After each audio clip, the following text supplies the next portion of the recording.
Hello everybody, I am now in North Iceland in a region called Strandir, and today I'm going to show you an amazing bird island here in Strandir area. The bird island is called Broddanesey and it's actually owned by my girlfriend's family. They have a lot of birds there like puffins and eider ducks, to mention a few. And as you can see, I'm sitting on a kayak and paddling my way to get to the island. Let's go.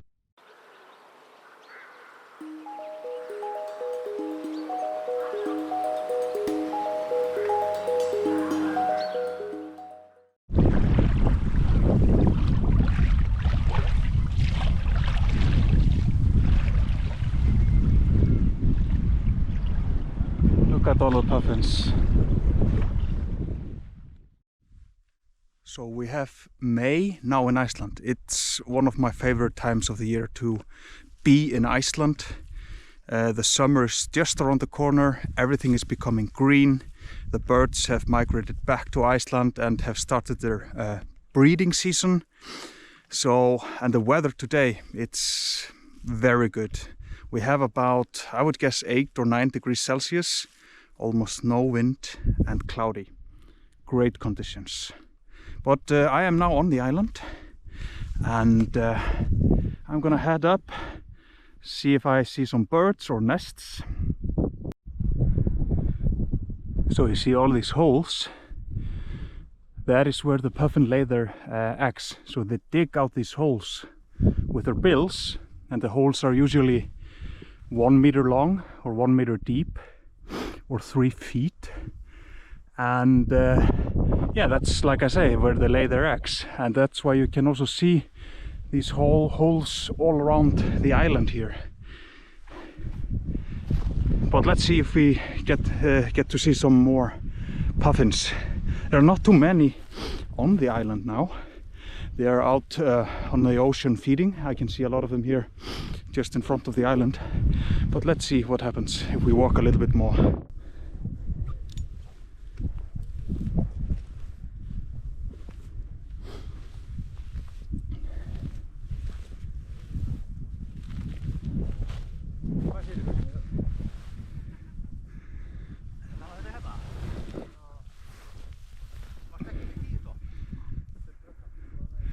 He went back into his hole.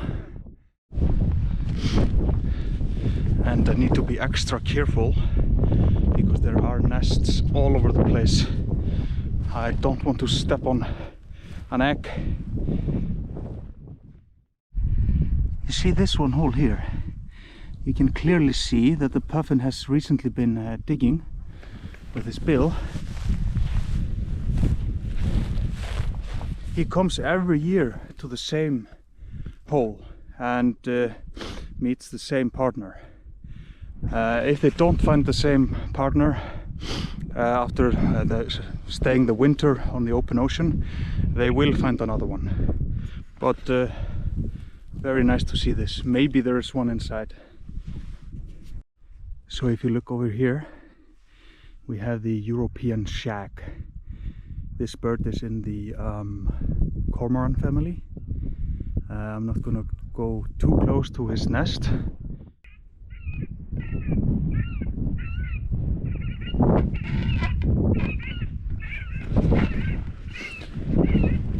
I'm not gonna disturb them any longer. Let's see what other birds we can find on the island.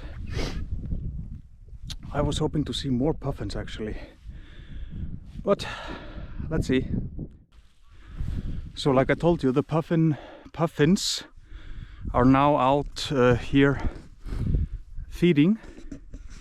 They dive for their food, can dive up to 60 meters of depth for up to 1.5 minutes, and they usually like herring or similar small fishes. Here's of a goose or grey goose. I found another nest of a grey goose. 7 eggs. But haven't found any of the eider So you can see the male eider straight ahead.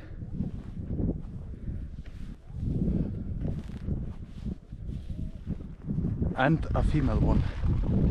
So we might have a nest. Let's see.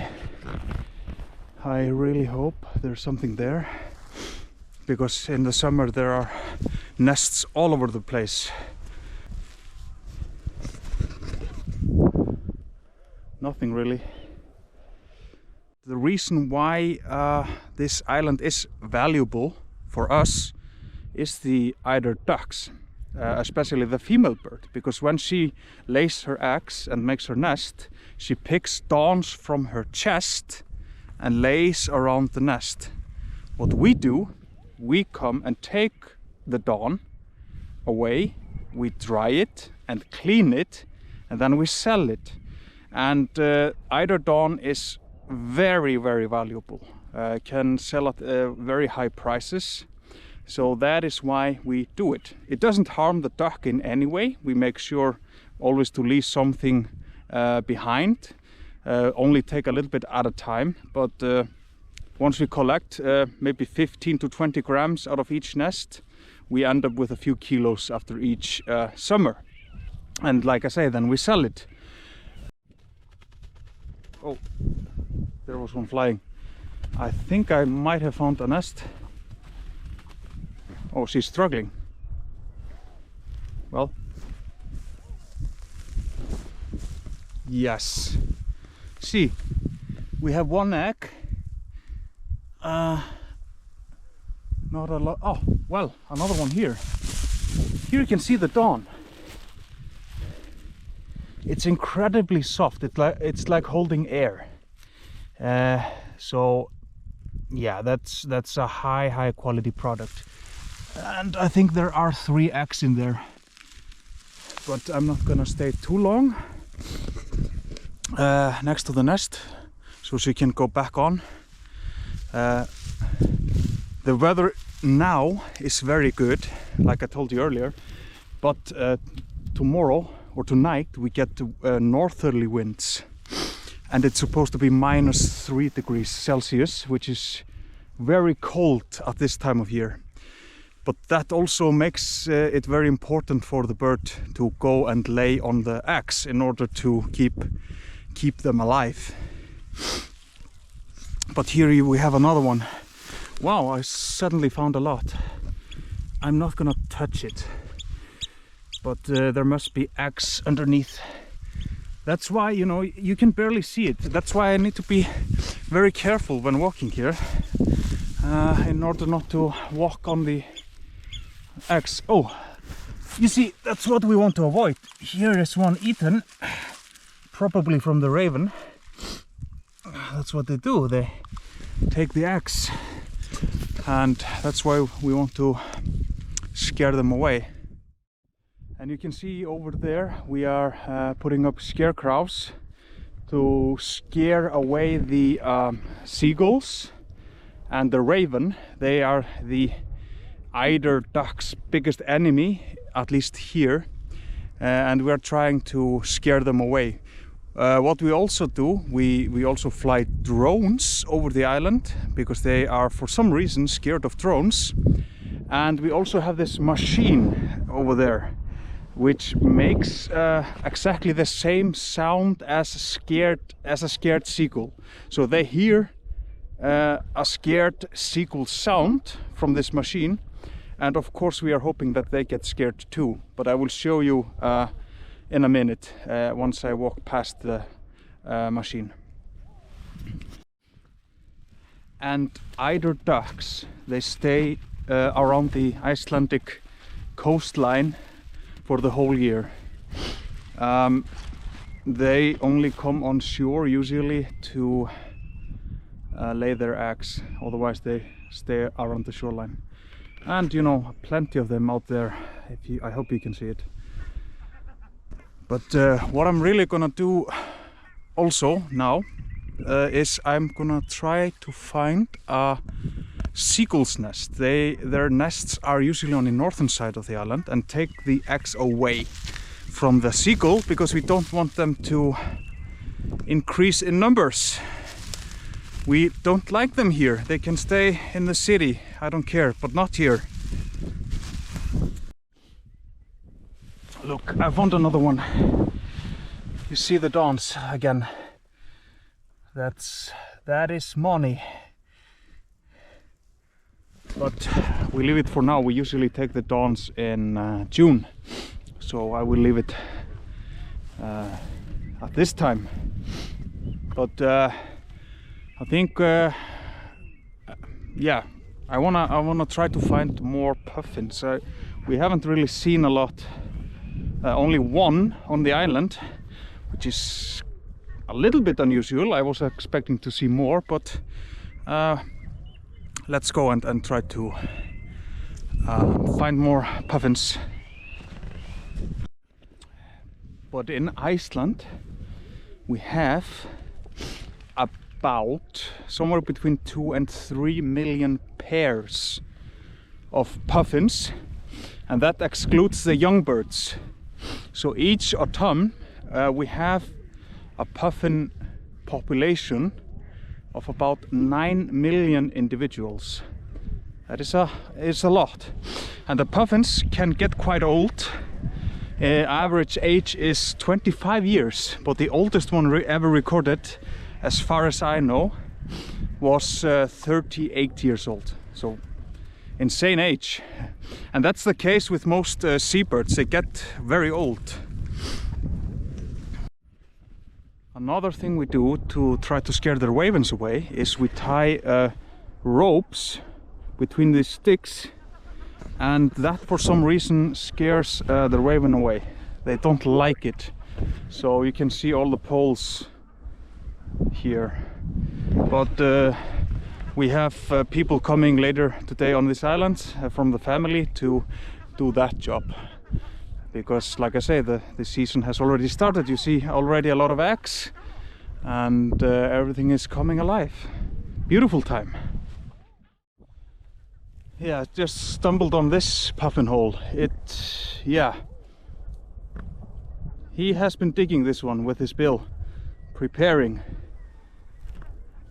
So cool to see it. Maybe he's still inside. I just don't wanna stick my hand in there, because if you do, they might bite you, understandably. So you might be asking yourselves, what is the dance used for? Well, we use it for pillows and duvets, and I think a duvet will cost you around $5,000.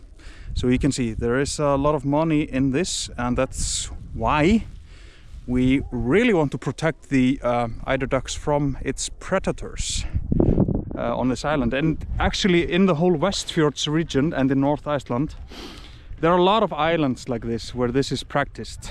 Actually, I think 400 landowners in Iceland practice this, collecting eider down. So in this area we have the seagulls nesting area or nesting site. What I'm trying to do, like I told you, is trying to find a seagull's nest to take their eggs and then eat the eggs. They're perfectly okay to eat, and actually they taste quite good. But yeah, let's keep on looking.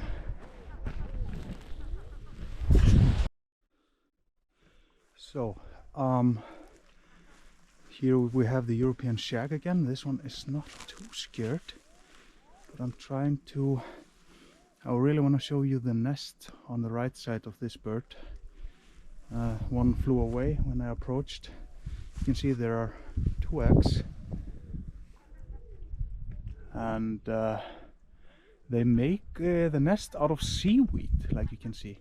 But you can see this one is not very happy. So I am gonna leave him alone, but I just love these birds. Are so beautiful. Yeah, I'm leaving.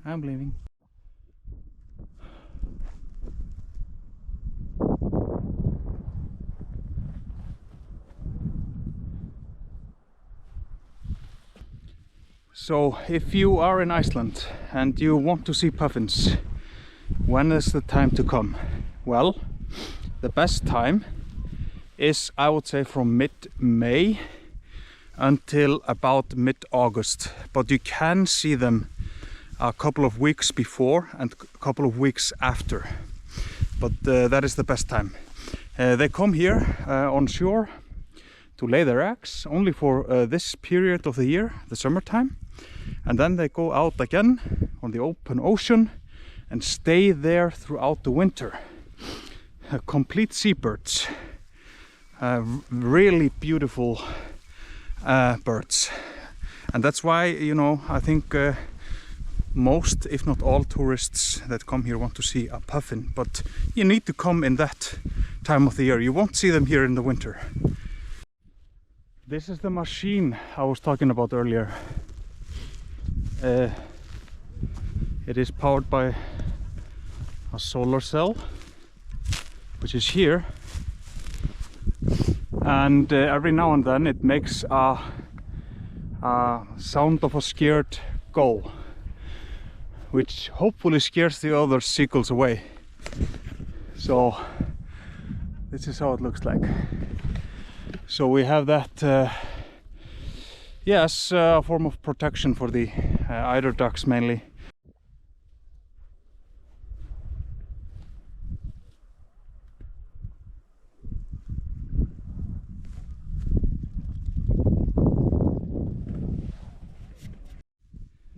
What a great surprise. Down there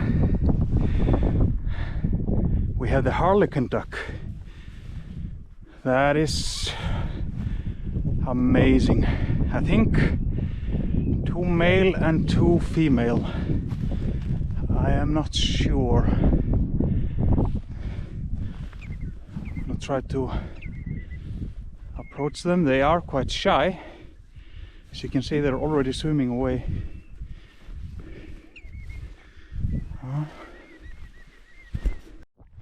And what do we have here?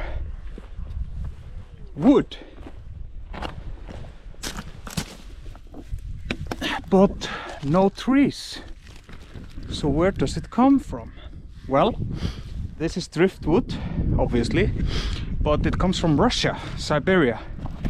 When they are transporting the wood or the logs in the rivers in Siberia, some of them fall off and then they drift to the Arctic Ocean, somewhere around there, and eventually drift to Iceland. And that's what people in earlier days needed to rely on, the driftwood, because as you can see, we have almost no forests in Iceland, especially not here in the West Fjords. There are a few, of course, but forests only cover, I think, 1.5% of the whole country, so not a lot. And my kayak, wow, it was low tide when I left. Now it is getting critical. Look at that. I was a little bit lucky. Wow, need to pull it a little bit back. Luckily there's no swell.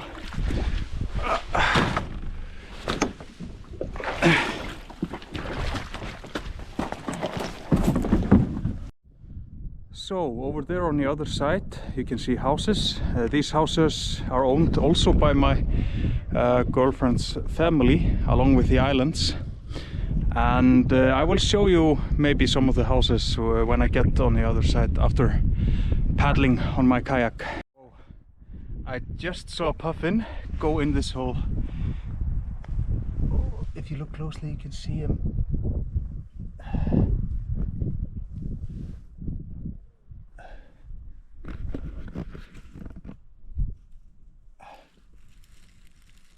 I hope you can see it.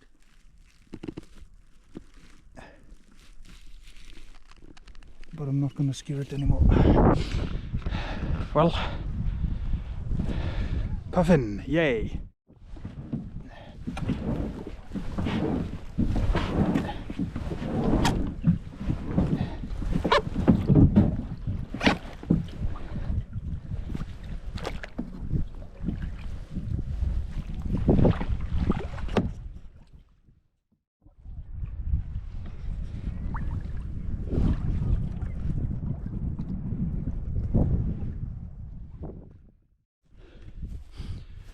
So in the summertime there's a huge Arctic tern colony right here in front of us.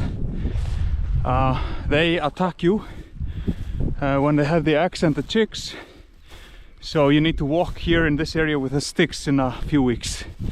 But they just arrived in Iceland maybe a week ago, the Arctic terns, week or two, so they have not started their breeding process yet, but soon they will. But I have good news for you. If you want to enjoy this area, the family has a hostel in this building, and you can stay here for a few nights, enjoy the quietness and the nature and the birds. Amazing place to recharge your batteries. So highly recommend to come here and enjoy. As you can see, the hostel is quite a big building. This was before a school for the region here, but now I think less people live in the area, and the family bought the school and turned it into a hostel.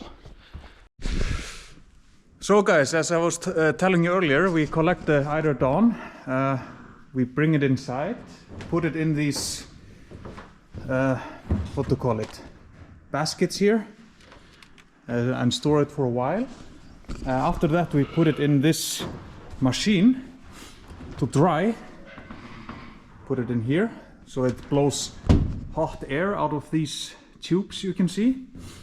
And in this one we still try to dry them, but we also stick our hands in here to take out all the dirt, all the grass and everything that is not part of the dawn.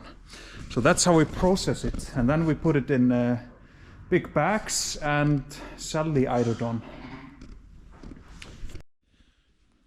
Another thing I want to show you is I showed you the driftwood on the island before. We have huge logs like this. Also, we take them sometimes inside, let them dry, and then we slice them and we use them for all sorts of things. We have this big saw here to do it, a massive one. And there's, for example, one house, a bird watching house on the coastline, which was built mainly out of driftwood. So we still use the wood. So we have a neighboring farmer that has all these sheep, and as you can see, they just had lambs. Usually they have two, and so they stay inside now, and in a few weeks they will go outside and roam freely around the mountains here. So they're a little bit nervous, which I can completely understand. See, she is not happy about me. And they are excited to get out in a few weeks, or a few days, I don't know exactly. Yeah. In a week or 10 days they go outside and roam around the mountains here and graze freely until September. Then they are rounded up again. So these lambs here, they were born this morning. Yeah. See. Yeah. So they are 2 days old. Yeah, that's how you would say it. Yeah.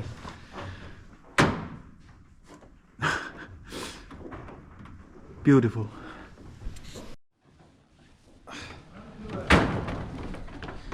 So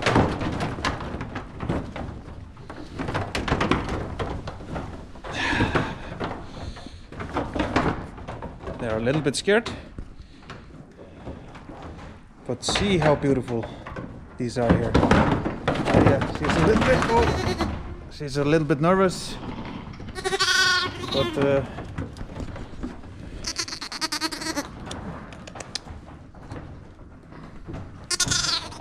yeah, I'm gonna put it down again.